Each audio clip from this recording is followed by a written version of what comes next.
कि हाइपरलिंक क्या है। हाइपरलिंक क्या है अगर आपसे किसी ने पूछा तो हाइपरलिंक बेसिकली दो सीट्स के बीच में या दो फाइल्स के बीच में लिंक होता है। बिल्कुल सेम सही चीज़ बोला है कि अगर मेरे को मान लो कि 10 सीट्स पे काम करना है और ये 10 सीट किस किस चीज़ का, ये 10 अलग अलग सिटी का है। एक का नाम पटना है, पटना का डेटा होगा, यहाँ दिल्ली है, यहाँ दिल्ली का डेटा होगा, यहाँ पे मान लो मुंबई है। मैं एक काम करता हूँ, कुछ चीज़ें पढ़ाता चलता हूँ तो ये सीट भी क्रिएट हो जाएगा और हाइपरलिंक साथ में क्रिएट हो जाएगा। सपोज मैं यहाँ पटना नहीं लिख के मैं पिक्चर लिख रहा हूँ।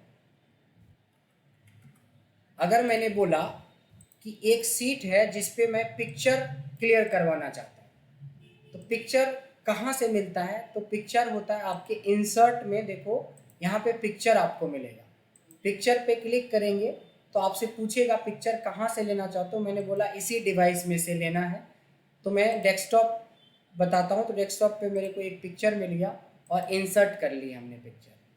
तो इस बहाने हमने पिक्चर लाना सीख लिया कि एक्सेल में कभी कोई पिक्चर लाना हो, मान लो हमारा एम्प्लॉय है, उसका नाम, उसकी biodata, date of joining, department, इस तरीके से पिक्चर के साथ चाहिए, तो इस पिक्चर को लाना भी तो आना चाहिए आपको।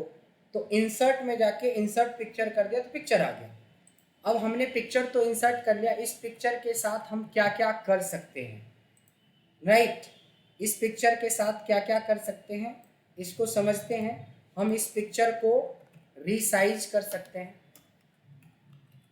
इस पिक्चर को रीकलर कर सकते हैं, कलर चेंज कर सकते हैं, इस पिक्चर को हम क्रॉप कर सकते हैं, इस पिक्चर में हम बॉर्डर स्टाइल जोड़ सकते हैं। एक होता है पिक्चर इफेक्ट लगाना, ये पिक्चर इफेक्ट लगा सकते हैं। एक होता है पिक्चर बॉर्डर, ये लगा सकते हैं, राइट? मैंने कुछ चीज़ें लिखी है जो एक पिक्चर में हम कर सकते हैं। एक साथ दो टॉपिक आपका क्लियर होगा। एक तो हाइपरलिंक तो हम करवाएंगे, बट रियल टाइम पे ही देख लेते हैं। रिकॉर्डिंग स्टार्ट है ना? यस, रिकॉर्डिंग हमारी स्टार्ट है, तो ये वीडियो मिल भी जाएगा आपको। सो पिक्चर के साथ हम इतना कुछ कर सकते हैं, देखते हैं फटाफट। अगर मान लो इस पिक्चर को हमें छोटा या बड़ा करना है तो आपको तो पता चल ही गया कि इस पॉइंट्स को पकड़ के छोटा या बड़ा कर सकते हो, बट मैं चाहता हूँ कि इसका फेस का ही एरिया लेना है, इसका बॉडी वाला पार्ट को हमें हटा देना है। So that is called crop. Select करेंगे, सेलेक्ट पिक्चर को सेलेक्ट करने के बाद देखिए पिक्चर फॉर्मेट मिलेगा एंड यहाँ पे आपको क्रॉप ऑप्शन मिलता है। क्रॉप करेंगे तो ये ब्लैक कलर का जो आता है ये क्रॉप है। मान लो लेफ्ट से मैंने क्रॉप इतना कर दिया, राइट से हमने क्रॉप इतना कर दिया और डाउन से हमने क्रॉप इतना कर दिया और वापस इस पर क्लिक कर देंगे, अब इतना ही पिक्चर मिला।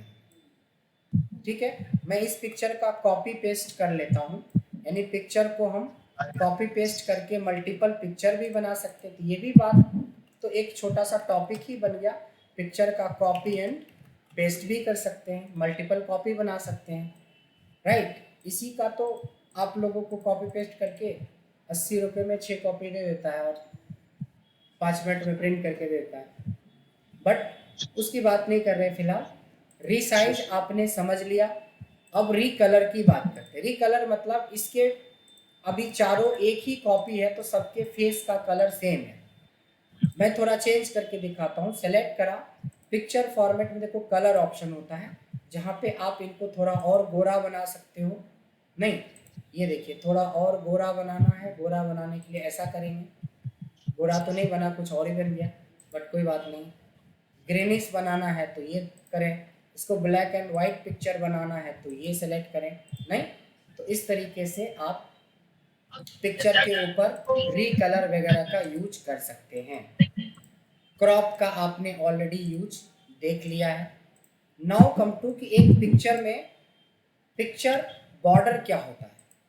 पिक्चर बॉर्डर, कोई पिक्चर जो आपका फाइनल हो गया तो देखो पिक्चर फॉर्मेट में पिक्चर बॉर्डर है, यहाँ पे क्लिक करके आप इसमें कोई अपने हिसाब का कोई कलर ले सकते हो। देखो अब इसमें बॉर्डर नहीं था, इसमें बॉर्डर नज़र आ रहा होगा। अब बॉर्डर का भी अपना स्टाइल होता है, देखो जब बॉर्डर क्लिक किया तो बॉर्डर को थोड़ा मोटा लेना है, पतला लेना है, उसके हिसाब से सेट कर सकते हैं हम, ठीक है। लेकिन जब आप पिक्चर को सेलेक्ट करते हो तो देखो पिक्चर स्टाइल भी एक है, यहाँ पे पिक्चर इफेक्ट है, ये वाला ऑप्शन, खाना बनाओ वो मैं थोड़ा दीदी। अलग है। यहाँ से देखो इस पे इफेक्ट, अलग अलग इफेक्ट आपको दिख रहा है, अलग अलग इफेक्ट आप लगा सकते, लगता है जैसे कि कोई बुक है। ये पिक्चर इफेक्ट के अंदर था, ठीक है। ये सब पिक्चर के ऊपर हम लोग सीख रहे हैं। पिक्चर स्टाइल ऑलरेडी हमने सीख लिया ना कि पिक्चर स्टाइल क्या है। अब आता है कॉपी पेस्ट। कॉपी पेस्ट तो हमने सर ऐसा सेम वर्ड में भी करते हैं ना? ये सारा वर्ड में भी, पीपीटी हाँ। में भी और एक्सेल यस में भी, सर, सब में ये ऑप्शन सब में सेम ये है। सब में ऑप्शन होते हैं। अगर आपने एक्सेल में ये समझ लिया तो यही वर्ड में भी है, यही हाँ, पीपीटी में भी है और यही आपका एक्सेल में भी है। तो चलिए इस बहाने एक सीट बना जिसका नाम हमने लिखा पिक्चर। तो इस बहाने एक शीट में मैं दिल्ली मुंबई पटना क्यों लिखूं, तो हमारा एक पिक्चर क्लियर हो गया। पिक्चर के बाद होता है जिसको बोलते हैं वर्ड आर्ट। जब भी कभी कोई रिपोर्ट वगैरह, मान लो कि इतने दूर में आपने कोई डेटा बनाई है और इसमें रिपोर्ट्स, इसमें नंबर्स वगैरह हैं आप, लेकिन इस जगह पे आप चाहते हो कि इस जगह पे मेरा कोई एक अच्छा सा हेडिंग हो। हेडिंग तो टेक्स्ट से भी ले सकते हो, लेकिन अगर आप इंसर्ट में यहाँ से देखो वर्ड आर्ट का यूज करोगे, इसका यूज आपने वर्ड में भी किया होगा। ऐसे क्लिक करेंगे यस सर। तो इस तरह से सेल्स एनालिसिस 2021 कुछ इस तरह से दे के इसको अच्छे से ऊपर शिफ्ट कर देंगे। अब इसका कलर आप चेंज कर, देखो जैसे ही मैं इसको सेलेक्ट किया तो देखो सेव फॉर्मेट के अंदर टेक्स्ट कलर, टेक्स्ट आप बदल सकते हो, रेड वाइट ब्लैक। ये हमारा वर्ड आर्ट है। यानी कि कोई भी टेबल या कोई भी रिपोर्ट के ऊपर अगर अच्छा सा कोई हेडिंग वेडिंग बनाना है तो आप वर्ड आर्ट का यूज ऐसे भी इसी चीज़ के लिए होता है। तो एक चीज़ और हमें समझ में आ गया, ठीक है। देखेंगे कि ये सारी बातें जो बता रहे हैं आपको, ये सारे आपके सिलेबस का पार्ट है। देखो अभी मैंने पिक्चर बताया, उसके बाद देखो शेप्स है, फिर स्मार्ट आर्ट है, ये सब है। इसीलिए बता रहा हूँ विदाउट एनी वेस्टिंग टाइम, मैं एक एक टॉपिक बताता जा रहा हूँ। वर्ड आर्ट क्लियर हो गया, पिक्चर क्लियर हो गया। अब हम लोग सीखते हैं इसमें शेप्स। लगभग 100 से ज़्यादा शेप्स आपको इसमें मिलता है। इंसर्ट में जाओगे यहीं पे शेप्स है। अब ये सारे शेप्स है, जब जब जरूरत पड़ेगा जो शेप्स का यूज करना।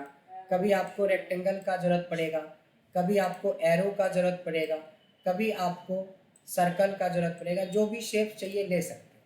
जब आपने शेप्स ले ली है तो शेप्स के ऊपर भी तो हम काम कर सकते हैं। शेप्स का कलर चेंज कर सकते हैं। शेप्स के अंदर किसी पिक्चर को डालना है तो शेप्स सेलेक्ट करके फ्रॉम पिक्चर करके इसमें कोई पिक्चर डाल सकते हो, उसी शेप्स के अंदर रहेगा पिक्चर। अगर आपको पिक्चर नहीं डालना है शेप्स के अंदर, सॉलिड कलर आप डाल सकते हो। अगर ये सॉलिड कलर नहीं चाहिए आपको तो इसमें देखो ग्रेडियंट कलर होता है, दो कलर का इफेक्ट आपको मिलेगा, एक तरफ डार्क एक तरफ लाइट। ये सब आप कर सकते हो। एक और इफेक्ट डाल बताता हूँ। फील्ड में जाके हमने टेक्सचर किया तो देखो इस तरह के टेक्सचर आप यूज कर सकते हो। तो ये सारा यूज किस पे कर रहे हैं हम, शेप्स के ऊपर। अब देखो जब ये जो शेप्स है, शेप्स में भी तो बॉर्डर है।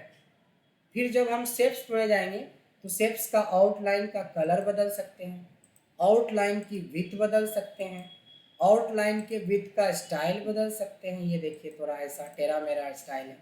मतलब ये सब कुछ डिजाइनिंग का पार्ट आता है, बट एक्सेल में इस सब चीज़ों का कोई वैल्यू नहीं है। माइक्रोसॉफ्ट वर्ड के अंदर इसका बहुत इम्पोर्टेंस है, पावर पॉइंट के अंदर बहुत इम्पोर्टेंस, एक्सेल में बहुत ज़्यादा नहीं है, बट एक बार सीख लेते हैं। इस शेप्स पे कुछ लिख भी सकते हैं। जब राइट क्लिक करोगे तो there is a edit text, तब इसमें लिखने का ऑप्शन आ जाता है। क्लिक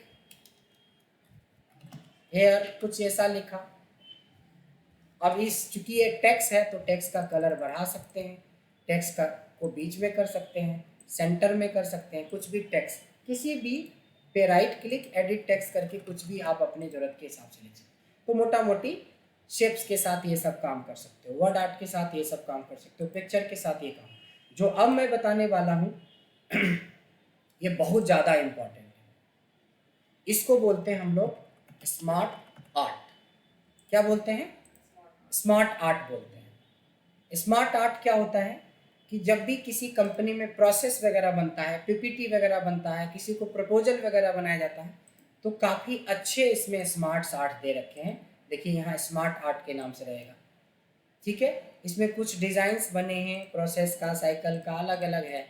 इसमें से मैं एक दो बना के दिखा, तो जैसे प्रोसेस है, ये वाला प्रोसेस मेरे को बहुत खूबसूरत लगता है। ये देखिए, अब जैसे टीम ए है, टीम ए के अंदर मान लो कि कविता है और सान्या है। टीम 1 के अंदर जो भी काम किया, ये टीम 1 को डिप्यूट कर रहा है, टीम 2 को दे रहा है प्रोसेस में। ये एरो ये दिखा रहा है, कब ये जाएगा। इसको हैंडल दिव्या और दीप्ति कर रही है। ये हैंड ओवर करता है मान लो टीम 3 को। इसको हैंडल कर रहा है सपोज ABC और XYG, इस तरीके से। अब क्या होता है कि ये जो स्मार्ट आर्ट लिए हुआ, इस पे जैसे ही मैं सेलेक्ट करता हूँ, देखो स्मार्ट आर्ट डिज़ाइन आ जाता है। डिज़ाइन के अंदर देखो थोड़ा उभार वाला इफेक्ट, कलर चेंज करना है तो कलर वाला इफेक्ट है ना, अलग अलग कलर्स हैं, ग्रीनेस पे है, अलग अलग कलर्स है, ये सब यूज कर सकते हैं। लेकिन एक चीज़ इसमें सीखना बहुत ज़्यादा ज़रूरी है, दैट इज़ कि अगर 3 स्टेप के बाद चौथा स्टेप होगा तो क्या करेंगे। मान लो टीम 4 तक जाएगा तो राइट क्लिक करेंगे, देखिए यहाँ पे ऐड शेप आता है बिफोर आफ्टर, तो हम बोल देंगे आफ्टर। बिल्कुल इसी की 2 कॉपी एक चौथा बन रहा है। मान लो ये टीम 4 लिख दिया इसमें, और इसमें वही लिखना शुरू करोगे तो यहाँ पे लिखने का भी ऑप्शन आ जाता है। मतलब बिल्कुल वो प्रोसेस होता चला जाएगा आगे जितना प्रोसेस में जाएगा। आपने इकोसिस्टम के अंदर हायरार्की वगैरह में देखा होगा पिरामिड का इफेक्ट। देखो पिरामिड टाइप का भी आप बना सकते हो, जैसे ये वाला आपने यूज किया होगा शायद। यस सबसे नीचे ग्रास होता है, ग्रास को बकरी खाती है और बकरी को शेर खाता, नहीं। यहाँ पे GOAT और इसके ऊपर TIGER। लेकिन मान लो टाइगर के ऊपर भी एक जानवर है, जिस जानवर का क्या नाम है? आदमी। नहीं ये तो टाइगर को भी नहीं छोड़ता, नहीं। तो मान लो इसको पहले हम यहाँ पे टाइगर कर देते हैं, और टाइगर के ऊपर है ह्यूमन। ह्यूमन तो बोल ही नहीं सकते, इसको मैन बोलते हैं। और मैन के ऊपर भी एक होता है जो सबको कंट्रोल करता है। तो ये हुआ ना, ये हायरार्की हुई। अब हायरार्की का भी डिज़ाइन आप चेंज कर सकते हो, कलर चेंज कर सकते हो, अलग अलग इफेक्ट लगा सकते हो, समथिंग लाइक दैट। और जो सबसे ज़्यादा HR डिपार्टमेंट में यूज होता है वो हायरार्की वाला। एक और एग्जांपल ले लेते हैं, इसमें तो बहुत सारे हैं, 3 एग्जांपल में हायरार्की। जैसे एक कंपनी है, इसमें सबसे ऊपर है डायरेक्टर। डायरेक्टर ने अपने अंदर एक रखा है पर्सनल सेक्रेटरी। इस डायरेक्टर के अंदर मैनेजर 1, मैनेजर 2 और मैनेजर 3 है। मान लीजिए मैनेजर 3 है, लेकिन ये जो मैनेजर 2 है ना, अपने अंदर 2 लोगों को रखा है, एक अकाउंटेंट रखा है और एक MIS का बंदा रखा है। इस पे रह के बोलेंगे ऐड से, कहाँ? बिलो एबव, सब ऑप्शन है बिलो। इसका पार्ट बन गया ना, ये हो गया अकाउंटेंट। और इसका एक और है जो मार्केटिंग का बंदा है, तो फिर से बिलो करेंगे, इसी का पार्ट हो गया, और ये हो गया मार्केटिंग। फिर इसके अंदर 2 है, एक कुछ है, ये कुछ है। इस तरह से आप हायरार्की बनाते हो। फिर वही बात, हायरार्की के अंदर डिज़ाइंस बहुत ज़्यादा हैं, आप अलग अलग डिज़ाइंस ले सकते हो, कलर्स ले सकते हो, अलग अलग डिज़ाइन, अलग अलग स्पेस, अलग अलग फेज पे अलग अलग डिज़ाइंस कर सकते हो। अभी तक जितना भी पढ़ा है, इसमें से सबसे ज़्यादा यूज़फुल होता है PPT के अंदर हम ज़्यादा यूज करते हैं, या किसी को हम लोग वो भेजते हैं ना, प्रपोजल वगैरह भेजते हैं कंपनीज, जैसे हमारी कॉर्पोरेट ट्रेनिंग वगैरह चलती है। हाँ यस, कॉर्पोरेट ट्रेनिंग वगैरह होती है तो पूरा जो हम लोग सेल्स प्रोसेस भेजते हैं उसको पूरा प्रोसेस कि हम पूरा कंडक्ट कैसे करेंगे उसको बना के, तो ये सब बातें ज़्यादा समझ में आता है। कितना भी उसको बोल देते हैं ना कि वी लुकअप एच लुकअप, तो उसको समझ में जल्दी नहीं आता। ये फोटो वोटो बना के भेजते हैं तो कंपनी वाले को थोड़ा जल्दी, एचआर वगैरह वाले को दिमाग नहीं होता। हालांकि मैंने भी एमबीए में एचआर किया है, एमबीए हमने एचआर में किया है, बट एमबीए वाले को ना, ये एचआर वाले को दिमाग में ज़्यादा नहीं रहता, वो सीधा छपट्टा टाइप का। तो ज़्यादातर तो लड़कियाँ होती हैं, ये बात भी नहीं बोलेंगे कि सारे खराब होते हैं, बट ज़्यादातर प्लेन दिमाग वाला होता है, ठीक है। इसलिए देखोगे कि पंजाब टेक्निकल यूनिवर्सिटी, तो हमने 1 साल तक एचआर वाले प्रोफाइल पे रहा अपने पूरे करियर में। लगभग मेरा करियर में अब 17-18 साल हो गया है, लेकिन कभी भी 1 साल से ज़्यादा हमने नहीं किया। हमें लग रहा था मैं एचआर नहीं हूँ, मैं टेली कॉलर हूँ। दिन भर कंपनी में कॉल करो, बच्चों को लाइन अप करो, इंटरव्यू लो, इंटरव्यू में भेजो, यही काम रह गया था ज़िंदगी में। तो हमें लगा कि ये बहुत बेकार है। और लिटरली आपका 3-4 साल जो जूनियर लेवल पे एचआर में ज्वाइन करते थे, और एचआर वाली प्रोफाइल में फीमेल का एकाधिकार है, 90% पोजीशन एचआर का। उसके पीछे का रीज़न है, वो माने या ना माने, लेकिन एचआर में 90% प्रोफाइल आपकी क्या होती है, टेली कॉलिंग की होती है। आज आप क्लाइंट से बात कर रहे हो दिन भर, कल आप उससे पार्टिसिपेंट्स या कैंडिडेट से बात कर रहे हो, आज उसका फुलफिल कर रहे हैं। लेकिन हाँ, अच्छे लेवल पे 4-5 साल आपने बिता दिया, तब आपको अच्छा जैसे पेरोल वगैरह भी देखते हो आप, बहुत कुछ है एचआर का। तो बराबर बड़ी बड़ी कंपनीज में जो एचआर होते हैं उनका तो बहुत सारा रोल है, हाँ बहुत कुछ है तो उसके लिए। लेकिन मेरे को ऐसा लगा ना कि 4 साल कम से कम आपको टेलीकॉलर बन के रहना पड़ेगा, और उसमें भी फीमेल का दबदबा होता है एचआर वाले प्रोफाइल पे, क्योंकि टेली कॉलिंग में लोग हमारी कम सुनते हैं, फीमेल की ज़्यादा सुनते हैं। इसीलिए देखोगे कि जो एमबीए करती है उसमें से 80% लड़कियाँ एचआर चुनती है, क्योंकि उसका पता है कि वो सेपर जोन है ठीक है। तो ये सब भी बात है। तो उन लोगों को ना कितना भी वी लुकअप एच लुकअप लिख के देंगे ना तो नहीं समझ में आएगा, ऐसे बना के देंगे तो तुरंत समझ में आता है उनको। तो इसलिए हम लोग थोड़ा सा उसी हिसाब से देते हैं।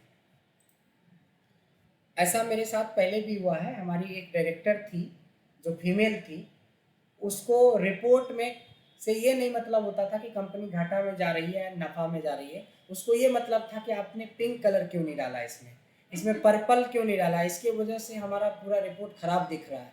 उनका अच्छा ये बात है, मतलब माइनस में कंपनी जा रही, उसका दोस्त, उस पर कोई टेंशन नहीं है, बट उसको इस बात का टेंशन रहता था। हमें डांट भी कई बार पड़ती थी, पहले समझ में ही नहीं आ रहा था कि वो चाहती क्या है। वो बोलती थी तुम रिपोर्ट ही नहीं बनाते। और उसके पहले सेमी कंपनी के डायरेक्टर हमें बेस्ट अवार्ड तक दे चुके थे। जब वो ज्वाइन करी, एक्चुअली वो हमारी डायरेक्टर की बेटी थी, नया नया अभी लंदन से करके आई थी, और बिठा दिया मेरे ऊपर कि यही आपकी डायरेक्टर होगी, आप इसी को रिपोर्ट करोगे। तो हमने यही देखा कि कम से कम महीने दिन तो हमें यही समझने में लग गया कि चाहती क्या है। हर रिपोर्ट में ही बोल देती थी कि क्या है रिपोर्ट, ये कोई रिपोर्ट है। फिर मैंने ना एक दिन कलर उलर थोड़ा चेंज करके दिया, वाह अच्छा समझ गई ये तो लड़की, हम तो भूल ही गए थे। अब पिंक देना शुरू कर दिया, लॉस में कोई बात नहीं, वाह क्या रिपोर्ट बनाए हो, अब समझ ही रहे हो। तब मेरा कुछ एक्सपीरियंस, प्रैक्टिकल एक्सपीरियंस है लड़कियों के साथ, तो मैं बता रहा हूँ कि पता नहीं क्या है भगवान का दिया हुआ लड़की के दिमाग में उसको। हालांकि अभी 5 आदमी में से 4 आदमी लड़की है, मैं बुराई नहीं कर रहा हूँ, बट है कुछ, मतलब उसको लॉस हो रहा है कंपनी में, कोई दिक्कत नहीं है, बट कलर हमने उसके मन लायक नहीं दिया था, उसकी वजह से तूफान खड़ा कर देती, हमारी नौकरी जाने तक का नौबत आ गया था।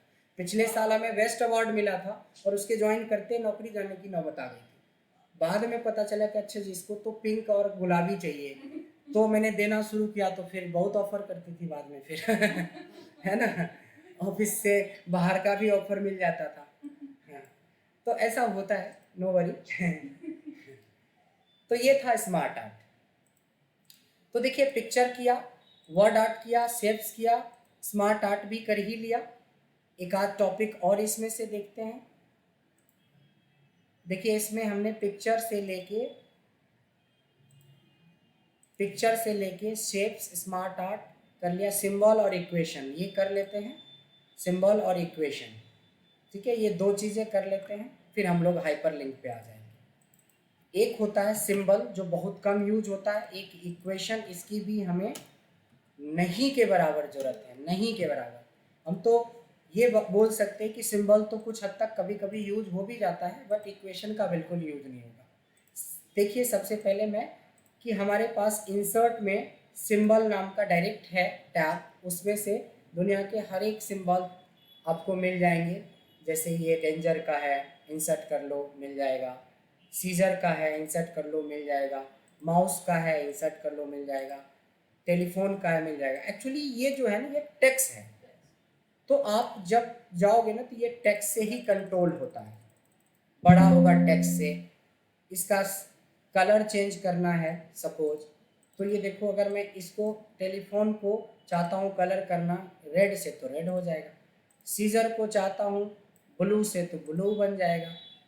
मतलब ये एक टेक्स्ट है तो टेक्स्ट से कंट्रोल होता है। इसका रेयरली थोड़ा बहुत यूज होता है, बट इक्वेशन का बिल्कुल नहीं होता है।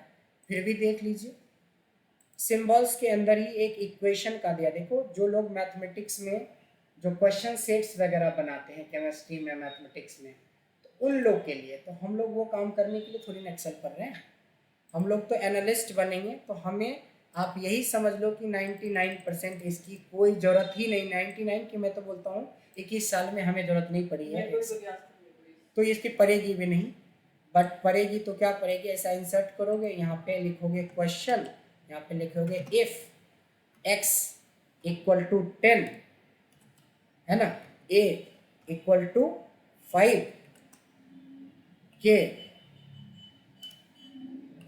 Equal to 15, then find m। अब लगाते रहो जिसको आता है, मेरे को तो नहीं आता। नहीं, हमारा काम खत्म हो गया, इतना ही काम था कि मेरे को आपको एक क्वेश्चन सेट बना के दे देना। अब ये लगाते रहो, अब जिसको आता है ये फॉर्मूला वो बनाते रहे, बस इससे ज़्यादा नहीं है कभी। अच्छा ये भी हमें ज़रूरत नहीं पड़ी कभी, ये तो मैं समझाने के लिए, अब जिनकी मैथमेटिक्स अच्छी है वो बनाए अपना ये सॉल्व करे कि यहाँ पे n में क्या डालेंगे, यहाँ पे k में क्या डालेंगे, कहाँ क्या डालेंगे, ठीक है ना। तो इस तरह का। अब चलिए, अब हमारे पास ये समझ सकते हैं कि मोटा मोटी 4-5 चैप्टर बन गया। अब सोचो इसी तरीके से अगर मेरे 20 क्लाइंट्स हैं या 20 चैप्टर है, 50 चैप्टर है, और मैं चाहता हूँ कि अगर मैं डायरेक्ट यहाँ पे एक बना लेता हूँ, सपोज मैंने यहाँ पे बना लिया पिक्चर, यहाँ पे मैंने बना लिया वर्ड आर्ट, मैंने बना लिया शेप्स, ठीक है, मैंने शेप्स बना लिया, स्मार्ट आर्ट बना लिया, इस तरीके से जितने भी ये सब बना लो। अब आता है कि हाइपरलिंक की जब बात आती है, अब हाइपरलिंक पढ़ रहे हैं, तो एक लिंक होता है जो जिसको बोलते हैं लिंक बिटवीन टू शीट्स, और एक होता है लिंक बिटवीन टू फाइल्स। तो क्या करते हैं कि पिक्चर पे अब लिंक करेंगे, राइट क्लिक करेंगे तो लिंक, देखिए प्लेस इन दिस डॉक्यूमेंट का मतलब होता है कि आप शीट की बात कर रहे हो, इसी document, so you have to connect this with picture. Right click link word art, right click link shapes, right click, ऐसा सारा लिख के सारे को कनेक्ट कर दोगे, जो भी बचा उचा है वो भी। फायदा, पिक्चर पे क्लिक करूंगा सीधा जंप होके पिक्चर पे आ गए, शेप्स किया तो सीधे जंप होके शेप्स पे आ गए, स्मार्ट आर्ट किया तो स्मार्ट आर्ट पे आ गए। एक बैक लिंक भी बनाना सिखा देता। सर एक बार फिर से रिपीट कर दिया सर, नेटवर्क चला गया था। रिकॉर्डिंग हो रही है सर, आपको मिल जाएगी recording. Okay sir, thank you. अब आता है कि हम क्या करते हैं, एक अभी पूरा शेप सीखा था ना, एक शेप ले लेते हैं उल्टा एरो, कोई जरूरी नहीं है उल्टा, बस खाली ले लिया उल्टा एरो। अभी हमने ये भी सीखा था कि इस पे नाम लिख सकते हैं एडिट टेक्स्ट करके। मैंने लिखा जंप टू हाइपरलिंक शीट, मान लो ऐसा कुछ लिखा, तो मैं चाहता हूँ इस पर क्लिक करूँ ना तो वो कहाँ पहुँचा दे हमें, हाइपरलिंक। तो राइट क्लिक, इसको भी लिंक ही करना है, इसको किस सेट से करना है, हाइपरलिंक वाले से। अब देखो एक लिंक बन गया कि हाई पिक्चर करो तो इस पे आ जाओगे, इस पे करो तो ये यहाँ पहुँचा देगा। बट एक इंटरेस्टिंग बात है कि हर चैप्टर से तो हमें हाइपरलिंक वाले शीट पे ही जाना है, तो इसको कॉपी कर लो और सब पे पेस्ट कर लो जरूरत के हिसाब से, सब पे जहाँ जहाँ जिसमें जगह मिले। अब इसका बहुत अच्छा यूज हो गया कि अगर हमें वर्ड आर्ट की रिवीजन करनी है तो वर्ड आर्ट पे चले गए, रिवीजन हो गया, बैक टू टॉपिक। शेप्स की करनी है, बैक टू ये। इसी तरह से सोचो हमारा 10 सिटी का बिजनेस है। दिल्ली किया, दिल्ली का पूरा रिपोर्ट देख लिया, बैक टू होम। पटना किया, पटना पे आ गए, बैक टू होम। लेकिन हम दिल्ली पटना लिख के क्यों अपना टाइम वेस्ट करते? आपका 4 चैप्टर भी कंप्लीट हो गया और हाइपरलिंक भी। अब क्या होता है कि अभी जो हम लोग बात कर रहे हैं, हम एक ही फाइल के डिफरेंट डिफरेंट सीट्स की बात कर रहे हैं। तो मैं इसको सेव भी कर देता हूँ, इसको सेव भी मैं कर देता हूँ। मान लो कि बेसिक चैप्टर के नाम से सेव कर रहा हूँ, अंदर में क्या है वो आपको याद रखना चाहिए।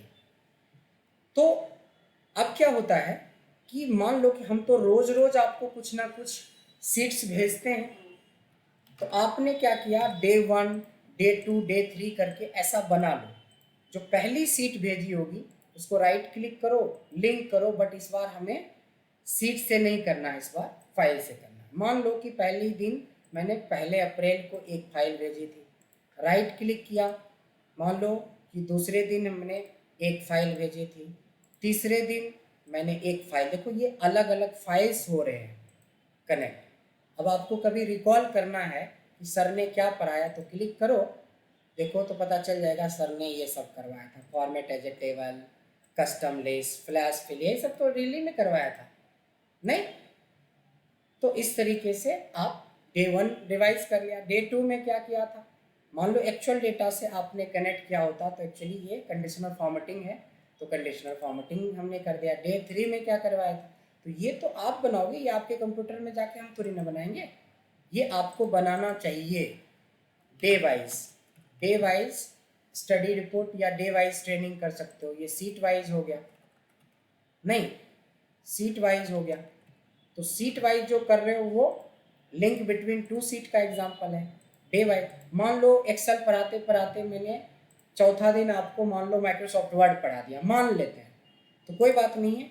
लिंक में कोई ऐसा नहीं कि एक्सेल को ही लिंक कर सकते हैं आप। कोई भी वर्ड की फाइल, कोई भी वर्ड की फाइल मान लो डेस्कटॉप पे है, और मैंने आज ही एक बच्चे को एक पढ़ाया था माइक्रोसॉफ्ट वर्ड के बारे में, तो कुछ चीज़ें सिखाया होगा, शायद डॉक्यूमेंट्स में होगा इंस्टीड ऑफ दिस डॉक्यूमेंट्स। आज ही हमने एक सिखाया था, यहाँ पे प्रोजेक्ट करके बनाया था, ये रहा, पता नहीं ये कब का है, बट एक प्रोजेक्ट्स मैं कनेक्ट कर देता हूँ। अगर मैं क्या प्रोजेक्ट बताया था, अगर आपने डे वाइज लिंक करके रखा तो क्लिक करोगे, देखो माइक्रोसॉफ्ट वर्ड के अंदर, MS वर्ड के अंदर, जैसे जितना एक्सेल में हम लोग डेप्थ में जाते हैं ना, कहीं उससे कम डेप्थ में नहीं जाते हैं वर्ड में। देखो माइक्रोसॉफ्ट वर्ड में बना हुआ है डिज़ाइन, देखा आपने, ये माइक्रोसॉफ्ट वर्ड का डिज़ाइन है, कोई एक फोटोशॉप या कोई कोरल ड्रॉ नहीं है, ये माइक्रोसॉफ्ट वर्ड में डिज़ाइन है। बढ़िया बढ़िया कोरल ड्रॉ वाले को देखें बनाते हुए, डिज़ाइन नहीं आता है। कई सारे डिज़ाइंस माइक्रोसॉफ्ट वर्ड जब हम लोग ले रहे होते हैं तो उनको उस हिसाब से हम लोग गाइड करते हैं कि भाई इस चीज़ के बारे में आपको इस तरह से बनाना है प्रोजेक्ट। देखो एक हमने बनाया है प्रोजेक्ट, अब ये वाला प्रोजेक्ट क्या है पता नहीं, मेरे को भी नहीं पता, बट दिखाते हैं। ये देखिए, मान लो 5वां दिन हमने माइक्रोसॉफ्ट वर्ड का एक कोई दूसरा प्रोजेक्ट किया था, तो इस प्रोजेक्ट में हमने क्या किया था, ये यहाँ पे खुल गया है, ये देखिए यहाँ पे कुछ हमने समझाया होगा पेज कलर के बारे में, पेज बॉर्डर के बारे में, या जो कुछ भी सिखाया होगा वो इसमें मेंशन है। वाटर मार्क लगाना, पेज बॉर्डर लगाना, पेज कलर करना, इंसर्ट टैब के बारे में, टेबल बनाना, ये सब माइक्रोसॉफ्ट वर्ड के अंदर हमने बनाया होगा। उसी तरीके से मान लो कि आपने किसी PPT को कनेक्ट करना है, तो PPT को कनेक्ट करना है तो आपको लोकेशन पता होना चाहिए कि आपने कहाँ रखी है। मान लो एक PPT की फाइल मैंने यहाँ पे मान लो कि कनेक्ट कर दिया, सपोज ये देखो एक फाइल मैंने PPT की, मैं एक्सेल से बहुत बाहर निकल चुका हूँ, यहाँ से क्लिक किया सीधे हम PPT पे आ गए। सीधे हम पीपीटी पे आ गए। अगर हम F5 कर दें तो आपको समझ में आ जाएगा कि बेसिकली ये किस लेवल तक का पीपीटी है।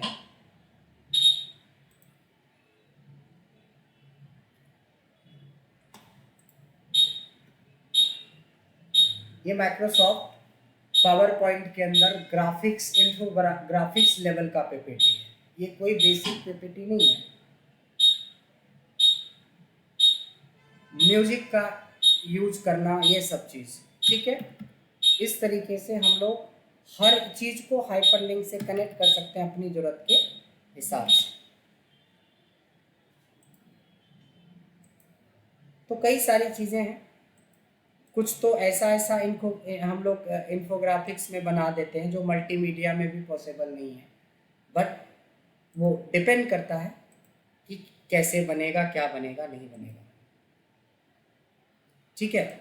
सो इस तरीके से आपने क्या देखा कि अभी तक में आपने ये देखा कि एक्चुअली हम लोग कैसे हम ये सारा चीज़ को कनेक्ट कर रहे हैं। चलो, बात करते करते आपको गाने सुनने का मन कर रहा है। एक दिन मैंने सिर्फ गाना ही लगाया, तो गाना को भी लिंक कर सकते हो, बट गाना होना चाहिए। मेरे सिस्टम में गाना जल्दी मिलेगा नहीं, देखता हूँ कहीं डाउनलोड्स में पड़ा हो म्यूज़िक, मुश्किल ही है, मिल जाए तो आपका तकदीर। हमारे कंप्यूटर में ये देखो हैप्पी बर्थडे वाला एक है थोड़ा सा, है ना। अगर इस पर क्लिक करोगे और ओके कर दोगे तो ये म्यूजिक बजना शुरू हो जाएगा। आवाज आ रही है?